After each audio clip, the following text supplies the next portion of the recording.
Olá, meu amigo, minha amiga, e não é que a quadrilha chinfrim de ladrões de relógios me fez acordar mais cedo para vir bater um papo aqui com vocês? Todas as vezes que há um acontecimento nesse campo do surrealismo que envolve crime também, sempre a gente consegue extrair algum tipo de lição. E o meu privilégio aqui de estar aqui com vocês é o fato de poder tratar desses temas de modo jornalístico, mas em função também de ser advogado, ser professor de direito constitucional, muitas vezes eu me sinto na obrigação de fazer algumas representações, algumas ações judiciais, e quando eu faço eu tomo essa atitude, eu sei que tem muita gente que está aqui ajudando, muita gente que está inscrito no nosso portal, mais gente está divulgando o nosso espaço aqui, mais gente se inscrevendo no nosso clube de membros. Então eu tenho a parceria de muita gente que comunga dessas mesmas ideias, desses mesmos comportamentos, né? Então, hoje eu quero falar com vocês desse ato de extremo surrealismo que foi advogado de Bolsonaro simplesmente materializar um crime que até então podia ter uma ponta solta aqui, outra acolá. Ele praticamente ontem, quando ele dá uma entrevista coletiva dizendo que comprou um relógio roubado para entregar à União, ele simplesmente materializou o crime da quadrilha inteira e deixou algumas situações absolutamente sem defesa.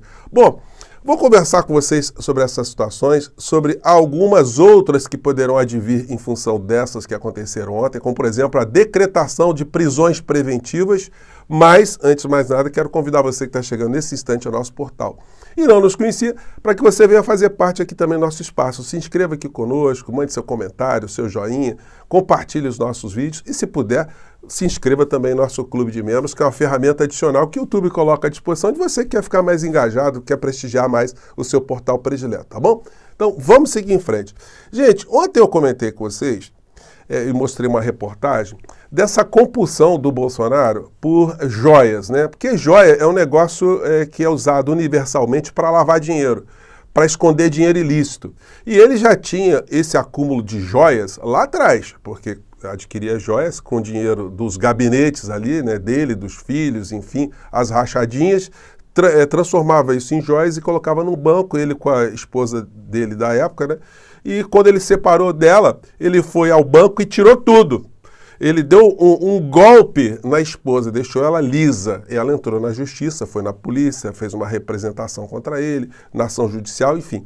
Então, ele já tem essa compulsão por joias por essas razões, por ser um mecanismo fácil, né, de transportar, enfim, de se desfazer, etc, etc, etc.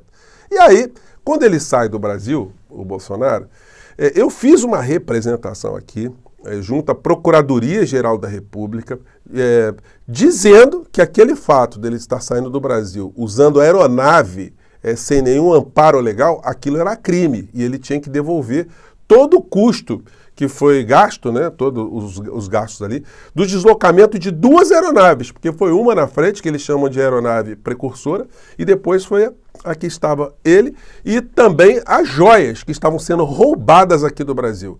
Diga-se de passagem, quando elas não foram declaradas, houve ali o crime do artigo 334 do Código Penal, né? Evasão de divisas, descaminho, contrabando. Existem várias figuras ali que se enquadram perfeitamente nesse comportamento da quadrilha que estava levando bens, não era para passear, era para se desfazerem desses bens. Portanto, de se desfazerem de mercadorias ou de produtos ou de bens valiosos que foram adquiridos de forma ilícita. E eles materializaram esse crime na medida que eles conseguiram vender esses bens e embolsar o dinheiro. E aí o que faz o gênio, o advogado do Bolsonaro? Ele simplesmente se desloca para os Estados Unidos e compra um relógio, até porque nós não sabemos se é o mesmo relógio, né? E aí já tem vários crimes no meio dessa história. Em primeiro lugar, quando ele sai do Brasil, ele leva uma quantia de dinheiro acima de 10 mil dólares e não informa, ele está praticando um ilícito. E foi o que aconteceu. Ele confirmou que tirou 35 mil dólares em dinheiro lá nos Estados Unidos. Juntou com outra grana que ele tinha para poder completar o valor do relógio. Ainda tirou uma onda, né? Que conseguiu pichinchar, porque os donos da loja queriam vender o relógio por 60 mil dólares. Ele conseguiu uma pichincha por 49 mil dólares. Bom, já temos algumas situações ilegais aí, mas quando ele entra no território nacional de novo e não declara que está com um bem de quase 50 mil dólares, porque quando se declara esse tipo de posse, tem que se recolher o tributo, porque foi uma mercadoria que ele comprou lá fora. E quando entra aqui no Brasil, tem que ser declarada sobretudo nesse montante. E ao entrar no Brasil, ao haver essa importação, tem que se pagar 50% de imposto. Se ele não fez isso, ele cometeu crime fiscal também, ele cometeu ali também o crime de descaminho, que já foi cometido pela quadrilha na ida e depois foi cometido na volta. E quando ele apresenta o recibo, simplesmente ele está materializando algumas situações que ainda estavam no campo da investigação, né? Então, praticamente, o Assef, nessa entrevista coletiva dele aqui, no recibo de compra, 49 é muito curioso, gente. Deixa eu colocar esse trechinho aqui, porque é inacreditável. O engraçado é a desfaçatez, né, do cidadão aqui. Como eu disse a vocês, ele está dizendo assim: vou prender Bolsonaro, Polícia Federal, Ministério Público Federal, Alexandre de Moraes. Se vocês ainda não conseguiram elementos, olha só, eu estou trazendo elementos. Primeiro para você, ministro, o senhor decretar a minha prisão de advogado de Bolsonaro. A prisão é preventiva, né?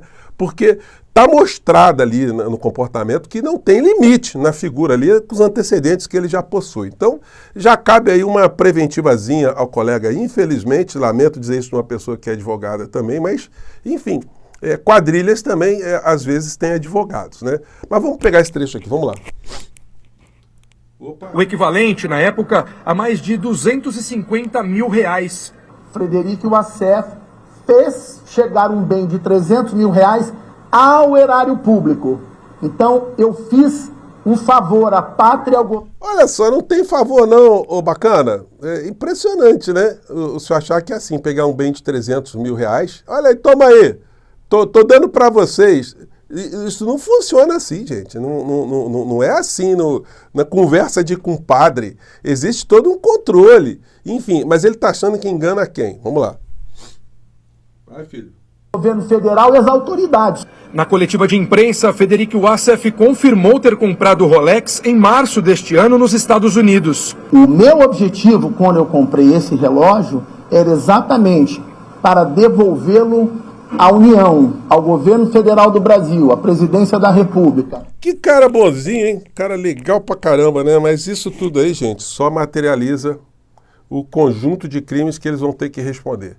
É impressionante. Hoje o Estadão está colocando no editorial como agem os cupins da República. O suposto esquema de venda de joias da União por auxiliares de Bolsonaro não surpreende. Ao contrário, é perfeitamente compatível com o espírito antirrepublicano do bolsonarismo. Gente, tá complicado para eles, viu? Não adianta o Dudu Bananinha tentar vender calendário, a gente ter essas cenas absolutamente ridículas, né, que já estão caindo nas redes, porque o final dessa turma será a cadeia. Isso que eu estou dizendo para vocês, gente, contrabando de descaminho está aqui no artigo 334 do Código Penal. É um artigo aqui que cerca por todos os lados. E a pena é de reclusão de 1 a 4 anos. Mas, se o cidadão é servidor público, a pena pode ser dobrada, pode chegar a 8 anos. Então, tem muita situação aí que acabou sendo revelada. Por exemplo, como foi feita a venda de 2 relógios e foi embolsado ali a quantia de $68 mil, então está materializado que o Coronel Cid, o pai dele, cometeram um crime. Esse dinheiro está ali com eles. E depois o Assef pega um outro dinheiro, não declara, compra um relógio, não declara que trouxe o relógio para o Brasil, não paga 50% de imposto sobre a mercadoria e simplesmente entrega por um artifício sem que ninguém pudesse detectar o que estava acontecendo no nosso país. Então, gente, são muitos crimes. O ministro Alexandre de Moraes agora, ele certamente vai tomar algumas atitudes, porque pro azar dessas pessoas, o Ministério Público Federal distribuiu a investigação para o Supremo Tribunal Federal. São 11 ministros. E quando chega no Supremo Tribunal Federal um caso separado, um caso novo, há um sorteio para ver qual ministro que ficará a cargo daquela investigação, daquele caso específico. E adivinhem, no sorteio, para onde é que foi parar essa investigação das joias roubadas? Para o ministro Alexandre de Moraes. Então, para piorar a situação dessas pessoas, quem agora é relator desse processo, desse caso, também é o ministro Alexandre de Moraes, que já está de posse de outras informações. Então, a gente não deve ficar surpreso se, de repente, surgir, logo que esse caso começar a ser esmiuçado ali pelo ministro Alexandre de Moraes, algumas prisões preventivas. Muitas pessoas perguntam, e o Bolsonaro? Bom, o Bolsonaro, quanto mais ele estiver sangrando, quanto mais ele estiver sendo desmoralizado, quanto mais ele estiver sendo exposto, e quanto mais os crimes estiverem mais documentados, uma prisão será de caráter mais permanente, sem nenhum tipo de escapatória, sem nenhum tipo de fuga, exceto se ele tentar fugir do nosso país. Mas aí também caberá uma decretação, né, da perda do seu passaporte, a apreensão do seu passaporte. Gente, vamos aguardar, hoje temos muitas notícias aí, eu estou jogando essa questão aqui para mostrar que essa recompra de relógio não é um caso qualquer, né? Nós estamos aí envoltos a uma série de crimes, e aí eu estou convidando as pessoas da área a pensarem sobre isso. Se é assim mesmo, compra um relógio, leva relógio, você sai do Brasil, volta para o Brasil, usa o avião da presidência, volta, e não aconteceu absolutamente nada de errado, né? Bom, não precisa ser jurista, basta ter bom senso que você sabe que essa gente cometeu muitos crimes e muita coisa errada. Mais tarde eu volto aqui, gente. Um grande abraço, até lá. Tchau!